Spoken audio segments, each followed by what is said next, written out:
computing environments. What is a computing environment first?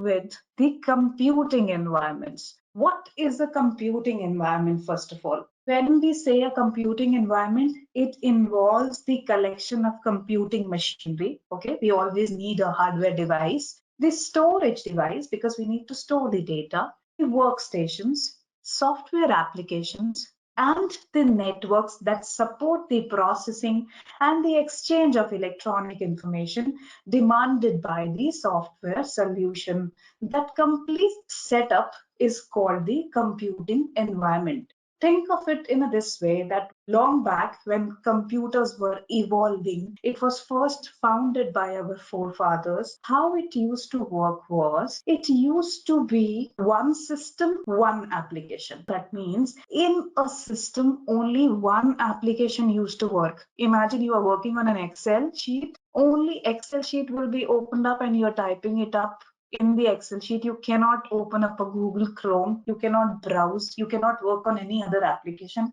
It's only on one machine at a time, only one application will work. This was the starting of computing. Later on, it evolved and we moved on to an environment where we were able to work on multiple applications simultaneously. That is, multitasking was evolved. The computing machinery was prepared in such a way that, okay, processor was able to handle multiple tasks parallelly.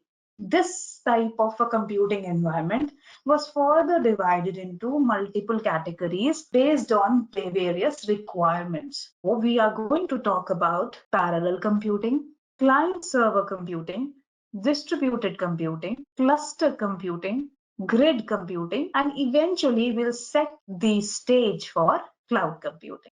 Let's start with parallel computing. Now imagine there is one big computational problem. There is some problem which needs to be solved, but it is huge. It involves huge data set. Now, in case there is one processor working on that particular problem, it will be working in a serialized manner. That is, it will be completing one task, completing it till end, closing that task, and then beginning the second task. So that means a computer working will be very slow. But in today's world, we can't afford a computing environment to be slow because we are dealing with huge volume of data, huge variety of data. Parallel computing is the simultaneous use of multiple computing resources to solve a computational problem. Now, parallel computing is further divided into many categories, which we are going to talk about in detail. But imagine on one system how parallel computing works. Parallel computing in one system works as in, let's say there is only one processor. Inside processor, there will be multiple cores or multiple threads of work, which will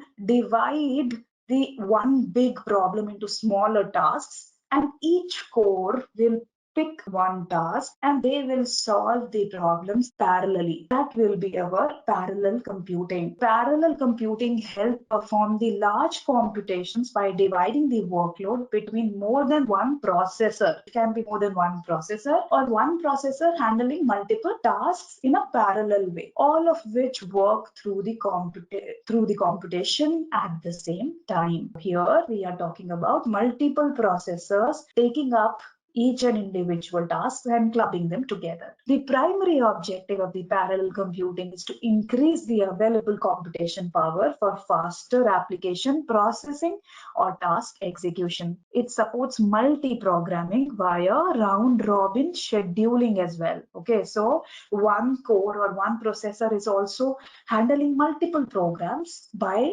round-robin fashion, where the multiple programs make use of processors consecutively for a specified interval of time. That is nothing but parallel computing. Next one is the client-server computing or a client-server architecture. Maybe most of you might be familiar with cloud client-server architecture, but let's imagine that you have your internal website inside your organization wherever you are working or studying.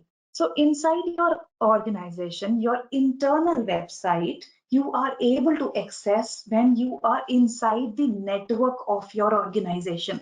When you are outside that network, that is outside of intranet, over the internet, you are not able to access that application. Just taking up one example. Now, that particular application you can access from any of the computers inside that LAN. Now, let's say there is an upgrade required on that application. What happens in that case is, do they come to each and every computer and upgrade the website? No, it doesn't happen. So that means centrally somewhere that application is installed on some server, that application is installed, and there only it is upgraded as well. It is only that from different machines you are accessing that application by sending a request to that particular server. That kind of architecture is called client server computing, wherein there is one server which is centrally located, and there are multiple clients to that server. Client server computing is a combination of client machine and server machine, where the server always provisions the data on a client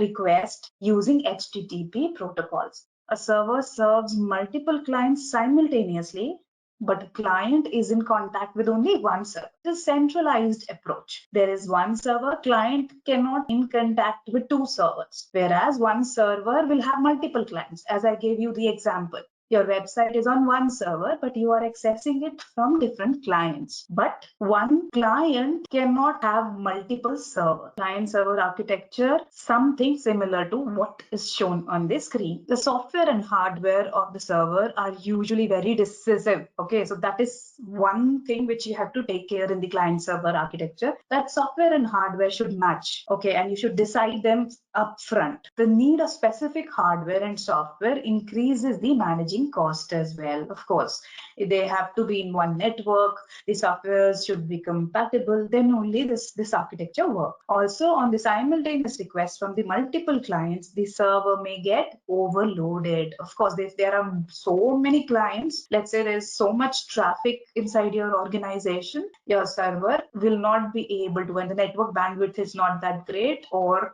the server is not able to handle the multiple requests simultaneously, then it will be a problem for the organization. So that is something which is client server computing. Now, what is distributed computing? So distributed computing is basically, you can imagine it like a client server architecture only, but the servers or the machines are distributed all across the globe, okay, or they are distributed in the different networks. So client server architecture was limited to one network, right? But in distributed computing, you are not limited to one network. The systems are distributed here and there, and still there is one manager, resource manager, which has a hold of the center. Distributed computing is a field of computer science that studies the distributed systems. In distributed computing, systems components are located on different networked computers, communicating and coordinating their actions by passing the messages to one another.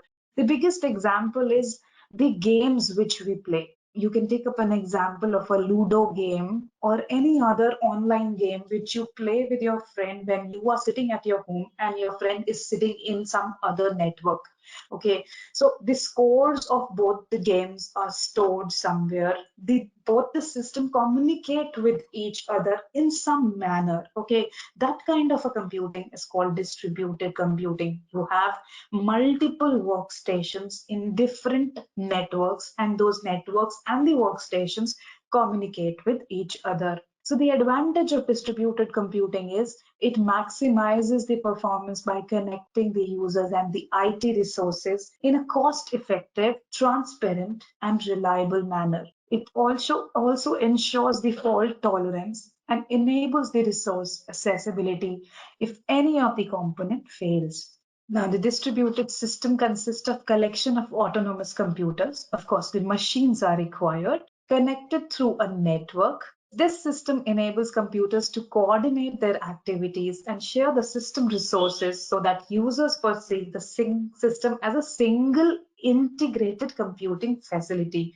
Okay, so user will not have an experience that, okay, the machines are segregated or located somewhere else, but all the complete system will be working as a single unit there. So the distributed system LAN looks something like this. You have different servers, email server, printers, file servers, web servers, and over the internet using the router and the switches, they are interacting with each other. The famous examples of distributed systems are Google's data center, local area network, World Wide Web is the biggest example of distributed systems, etc. Now the cluster computing.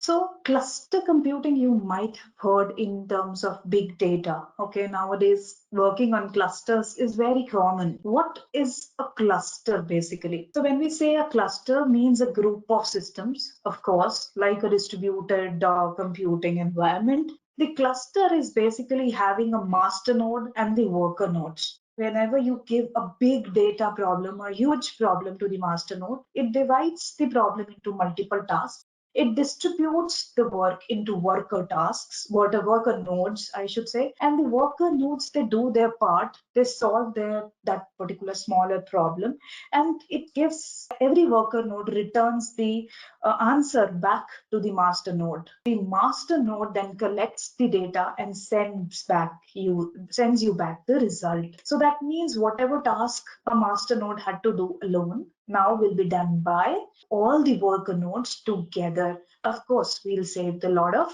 So the cluster is a type of parallel and distributed processing system. So that means it is combination of both, consisting a collection of interconnected computers cooperatively working together as a single integrated computing resource. So generally, cluster is within a network. The structure of cluster computing would be there'll be multiple workstations over a LAN environment, that is over a intranet, over a high-speed network where your parallel applications will work together. A cluster can be a single cabinet or a physically separated and connected via a LAN, which appears as a single system to the users. All right. Next one is the grid computing. So grid computing is very much similar to the distributed computing only. It is a type of a distributed computing only, but basically it is a little wider than distributed computing. It is used in supercomputing technologies. The organizations like NASA are working on this grid computing a lot in these days. So in distributed computing, as I told you, the resource manager is centrally located, wherein it is controlling all the nodes. Whereas in grid computing, there is no control on all the nodes. Every node has its own resource manager and is doing its own tasks. In the end, they are just connecting with each other, exchanging the data sets, and then working independently. Grid computing is a form of distributed computing where a virtual computer is composed of a cluster of network loosely coupled computers. Okay, so every node, when I'm saying a node of a grid computing or a computing station, can have cluster as well. That is something which is grid computing. So imagine a cluster working in one network and the second cluster sitting in US in some other network, and you are connecting them together to exchange some information plus some other clusters somewhere else, then that kind of a computing will be called as the grid computing. It is a growing technology that facilitates the execution of large-scale resource-intensive applications on geographically distributed computing resources. So as far as the advantages of grid computing is concerned, these pool of systems collectively coordinate to provide high performance distributed grid, sometimes referred as super virtual computers. Grid computing differs from cluster computing, as grid computing are much more loosely coupled and distributed. Okay, as I said, they are not coupled by a resource manager. They are independent of each other. A grid is a group of servers where the huge task could be separated into smaller tasks, which will keep on running in parallel frameworks onto the different clusters. As a result, grid computing systems can involve computing resources that are heterogeneous and geographically dispersed, generally not possible with cluster computing based systems.